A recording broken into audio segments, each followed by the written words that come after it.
এই, তুমি কি মেয়ে নাকি ছেলে? তুমি এগুলো কি জামা পরছো? কার জামা পরছো তুমি এটা? তুমি তো এটা হাবিব বাপুর জামা পরছো, কেন পরছো এটা? হ্যাঁ, ওর এই জামাটা কেন পরছো তুমি? কেন পরলা তুমি এই জামাটা?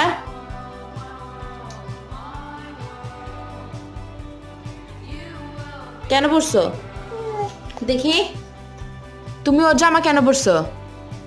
আর তুমি ওকে এগুলো কি সাজাইতেছো?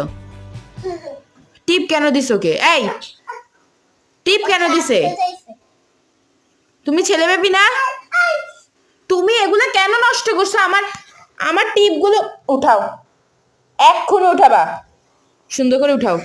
হ্যাঁ, বক্সে রাখো, সবগুলো উঠাবা, বুঝছো? তা আমার কাছে যাও, পণ্ডিত আমি করা লাগবে না, যাও উঠা।